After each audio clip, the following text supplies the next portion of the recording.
ఆయన చుట్టూ ఉండే 10 మంది ఆయనని అభిమానిస్తారు. ఎందుకంటే ఆయన నిస్వార్థంగా చుట్టుపక్కల ఉన్న కార్మికుల కోసం కానీ తోటి టెక్నీషియన్ల విషయంలో కానీ ఏదైనా సమస్యలు వస్తే యాజమాన్యంతో కొట్టాడి సాధించుకుంటే తత్వం ప్రసాద్ రెడ్డి గారు.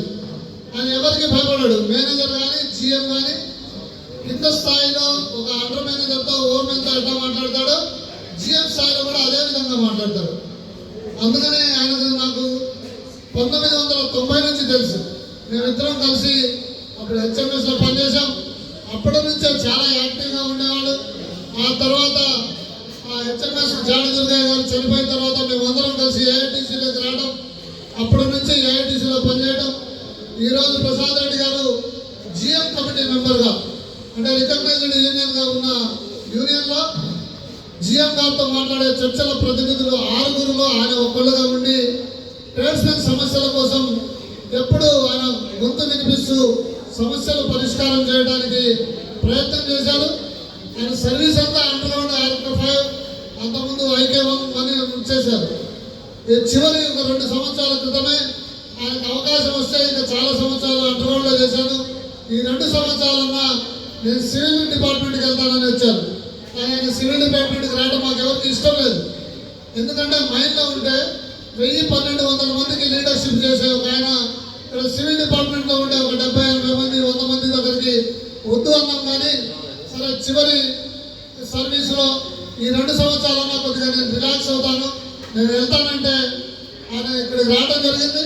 ఇక్కడ వచ్చిన తర్వాత కూడా సివిల్ డిపార్ట్మెంట్ కార్మికుల సమస్యల కోసం మాట్లాడటం, ఇక్కడ ఉన్న మైళ్ళలో ఉన్న టెక్నీషియన్ల సమస్య వచ్చినప్పుడు మాట్లాడటం, దాంట్లో అంటే సింగరేణిలో కొంత అగ్రెసివ్గా ఉండాలి. సమాధానం మెల్లిగా చెప్తే మెల్లిగా మాట్లాడితే చాలా కరెక్ట్గా ఇక్కడ ఇదిగా ఉంటేనే ర్యాష్గా ఉంటేనే వింటారు. ఆ కోవకు చెందిన ప్రసాద్ రెడ్డి గారు రిటైర్ కావడం మన యూనియన్కి మనకు చాలా నష్టం జరుగుతుంది. అందుకనే ఈ సందర్భంగా ప్రసాద్ రెడ్డి గారిని కోరుతున్నాం. ఆయన రిటైర్ అయినా ఇక్కడ పక్కనే మంచాల్లో ఉంటారు. ఇక్కడ నుంచి 3 కిలోమీటర్లు ఉంటుంది వాళ్ళ ఇల్లు. సర్వీస్ అయిపోయిన తర్వాత కూడా ఆయన ట్రేడ్ యూనియన్లో కొనసాగాలని, ట్రేడ్స్మెన్కి ఏదైతే ఉందో వాళ్ళకి అదే రకంగా ఆయన సేవలు అందించాలని నేను బ్రాంచ్ సెక్రటరీగా కోరుకుంటున్నాను. అదేవిధంగా ఆయన రిటైర్ అయిన తర్వాత ఆయన శేష జీవితం ఆరోగ్యంతో సుఖ సంతోషాలతో గడవాలని కోరుకుంటూ, అదేవిధంగా వాళ్ళ పిల్లలు కూడా మంచి పరిస్థితుల్లో ఉన్నారు. ఒక ఆయన డాక్టర్ బెల్లంపల్లిలోనే ఉన్నారు, ఇంకొక అమ్మాయి హైదరాబాద్లో ఉంటుంది. కుటుంబం కూడా బాగా సెటిల్ అయిపోయింది. ఫైనాన్షియల్గా మిగతా ఏం కష్టాలు ఆయనకు లేవు. కాబట్టి ఆయన శేష జీవితం ఆయన సర్వీస్ని యూనియన్కి కొనసాగిస్తారని ఆశిస్తూ వారికి